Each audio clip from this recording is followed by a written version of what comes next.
Distractions, they're everywhere. So how do we get more done and be successful in our real estate business by beating distractions? What's up guys, Lewi here. Today I've got a game changer for you. I love this topic so much because it used to be me in a nutshell. So if you haven't subscribed before, go ahead and click that subscribe button and let's jump in. Now today's topic is all about how to beat distractions. Now I'm sure you're the same as me. These pesky distractions come from everywhere. They come internal, they come external. One minute you're focused on your work, next minute you're ordering a pair of shoes called loafers, which are half Crocs, half loafers. I did that. And all of a sudden you've lost your train of thought, you can't focus, and we're stuck. Been there. Today we're going to fix it. The distractions are everywhere. They're also nowhere. Sometimes you can't see them, but they're there anyway. They're the elephant in the room. They're the thing that tugs your sleeve to take you away from what you're doing. And the big thing for realtors like us, every minute could be a new lead, a new client, a new closing, all of the endless other things that we strive for in this industry. So let's look at understanding distractions. Believe it or not, I just got distracted from making this video because my kids were downstairs screaming. So I had to come back after I paused it. So they are everywhere, but they're internal and external distractions. Internal distractions are like our thoughts, our emotions, our physical discomforts that draw your attention away from what you're doing in the present to a past event, a future worry you have, or something that's just on your mind. Typically this is like self-doubt, fatigue, hunger, and personal concerns, which could be anything work related or family related or whatever it is like that. I'm sorry, I'm a little distracted. Brain does not stop. So being able to focus is really, really hard for us because all these things are still in the background.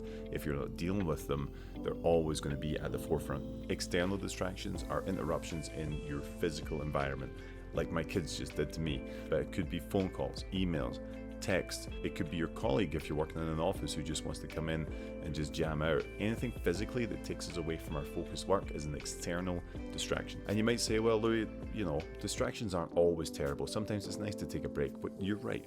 Breaks are nice, but breaks on your agenda are what you want. If you're taking breaks and getting distracted while you're trying to focus, that is the opposite of what we're going for. Believe it or not, the average distraction takes away 23 minutes of your productive time. Not because that's the break you take, it's because when you come back to your work, it takes about 23 minutes to truly focus back in. So think about the amount of time that you've just wasted. If you've wasted 15 minutes on a conversation with a colleague that wasn't related to anything you're doing, then you come back and it's 23 minutes on the clock. That's a total of almost 40 minutes that you've just given up. So 40 minutes that you could have been spent in deep work, you've just completely shit the bed on. Well, that's not good. Now, one of the biggest ways to combat this is to set the right priorities. So priorities are really like your roadmap of how to get there. You've got the goal, where's the path to take me there that I need to stay on? And there's easy and streamlined ways to figure this out. One is goal setting.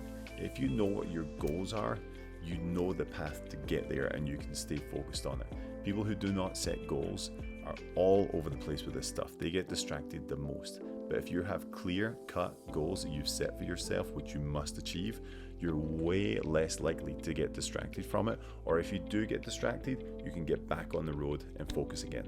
Goals act like a guidepost to keep you in line, keep you in line, and keep you in line to make sure that you're going to hit them. And I know you're going to be sick of me saying this, but the biggest piece of the puzzle for a lot of people is a simple tool like the Eisenhower matrix, where you can just figure out which tasks you have to do, which tasks you have to delegate, which tasks you have to do later, which tasks you have to delete. Once you know this, it's so easy to stay focused because you're only doing the tasks that you can do. You're not doing the stuff that you don't want to do and you'd rather be distracted. You're not doing the stuff that distracts you in the first place because you've deleted it. So using this tool is huge. There's a video right here. It's going to take you through the whole process. There's also the ABCDE method for this kind of thing too, kind of like the Eisenhower matrix, but you just put a letter next to each task you're doing. So the A tasks have serious consequences if they're not done. The B tasks have mild consequences if they're not done. The C tasks have no consequences if they don't get done. The D tasks need to be delegated and the E tasks need to be eliminated. Similar kind of setup. I prefer the Eisenhower matrix, but some people use the ABCDE. Okay, the next big piece of the puzzle is the time management side of things. Managing your time along with a clear-cut goal is the biggest thing for focus not to get distracted. Now, the Pomodoro technique is something that we've talked about before on the channel. I love this technique because you only need to focus for 25 minutes. That's it. 25 minutes. If you can't focus for 25 minutes to get towards your goal, to get towards your dream, to get towards whatever you're trying to do for you, your family, come on. What are you doing here? Pull yourself together. So using this method is huge. 25 minutes on, 5 minutes off. 25 minutes on, 5 minutes off. 25 minutes on, 5 minutes off. 25 minutes on, 30 minutes off. And then come back and reset and do it again. This thing is so powerful because it's like dangling a carrot in front of you, like a little break to shoot for. I know if I can focus for 25 minutes, I've earned that 5 minutes where I can scroll on Instagram, or you could do whatever thing you want to do, talk to your colleague for 5 minutes, and then you're back. So that part is huge. The other piece of it is time blocking. Blocking time, and if you're going to use the Pomodoros as well, but making sure your priorities are where they need to be. So tasks that are going to take more brain cells to do, more capacity for your brain to have to work, you want to put them earlier in the day because that's when our brain is firing on all cylinders. In the afternoon, when we get that slump, we want to be working on tasks that don't take as much mental capacity. So if you're doing those high tasks that take up a lot of mentality and you're doing it in the afternoon when your energy's slumped, you're going to be looking for distractions. You want distractions because you do not want to do this. So do it in the morning when you're fresh, when you're ready to roll. And just like we talked about with the Pomodoro technique here, the biggest piece of it again is the breaks, right? The 5-minute breaks are huge, but then that 30-minute break after 4 Pomodoros is big too. I'm all about breaks. You have to take breaks in order for your brain to reset and for you to come up and be energized and can focus again. When I go downstairs for a break, like a half hour, I'll make coffee, I'll make food, I'll scroll through Instagram, I'll see what's up, I'll check out all the cool things that are happening. But that means when I come back up, things can switch off and I can get my laser focus on again. So you see, you're not denying yourself all these things that you want to be distracted by. You're just putting them in a certain time block. Like, cool, when I get done with this, I can check that and I can figure it and I can respond to those group texts and I can do whatever. You're just putting them aside and you're going to get to them in a little bit. Emails especially is a huge one. I do not check emails all the time.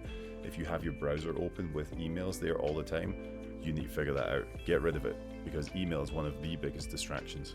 You can say that again. Okay, the next big piece of the pie here is leveraging technology. Whether we like it or not, our little human brains are not designed to stay on the task 24/7. They're just not. And that's why we need technology to help us with this and remind us of things.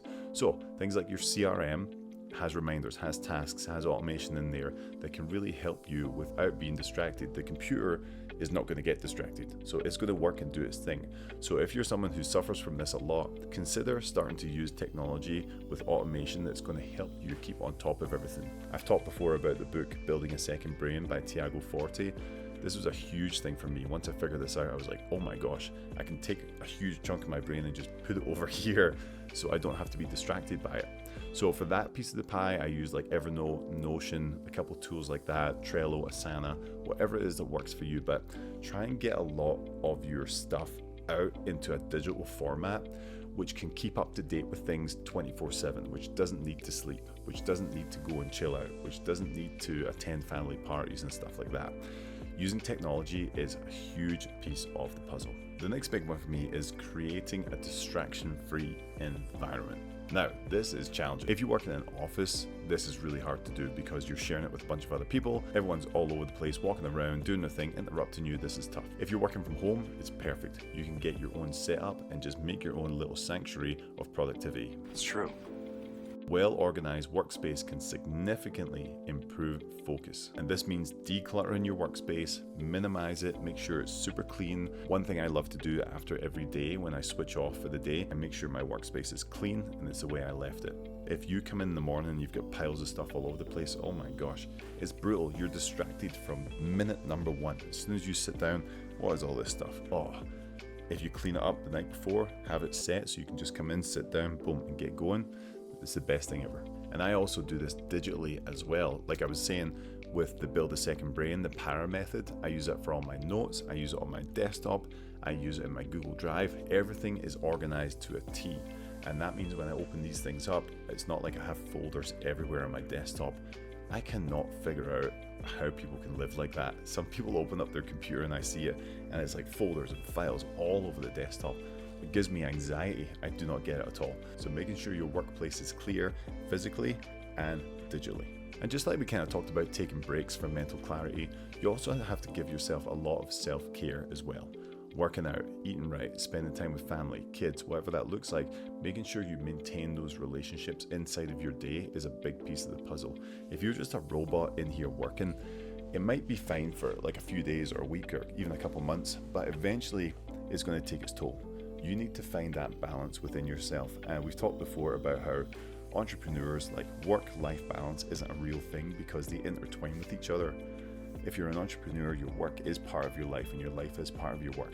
But figuring out how to make sure you attend to all these different pieces is a big part of the puzzle. Self-care, relaxation, hobbies, boundaries is a huge piece of staying distraction-free, avoiding burnout, avoiding overwhelm. Because if you stay on that track, you can truly affect relationships in a negative way if you're always focused on your work. And if your relationships take a turn for the worse, that's going to negatively impact your business. So it all works together. And the last one here from me, guys, as you all know, is mindfulness. Meditation, taking time for yourself. This is huge. You know, for me, I like to do longer meditations, but I also like short ones. I like 5-10 minute meditations, you know, or deep breathing, or even before a meeting, you just take a minute and just deep breathe for a minute and then prepare for the meeting. Or if you're doing Pomodoro, maybe you're doing 25 minutes of focused work, maybe you don't need to check your phone straight after. Maybe you can take 5 minutes, close your eyes, and just do deep breathing and focus, and then get back to your work from there. You'd be surprised how much you can get done if you're truly focused like that. Something that might have taken you 2 hours to do, if you focus and then take time to like meditate or deep breathe and then focus again, you can get it done in an hour easily with that kind of focus. So think about that. Sometimes that 5-minute break doesn't always have to be your distraction break. It can be something like meditation to truly help you focus on the task at hand. So that's my roadmap to beating distractions. Believe me, I'm a distractive person. I can get distracted easily. But I use all these tools to truly help me combat that, because the more focus I can have, the quicker the tasks take, the longer I have for the distractions, which I can actually go and do now. So you see, it all works together. If I can focus, I can get more work done, which means I can go and play and do the stuff that was going to distract me anyway, but now I can do it guilt-free with more focus, more intent, and have more fun. Mind's blown. You're welcome. So I would love to hear from you. What are some of your biggest distractions? Let me know what they are. Mine is YouTube. YouTube, things come up all the time that I just want to watch and binge watch and go down the rabbit hole on.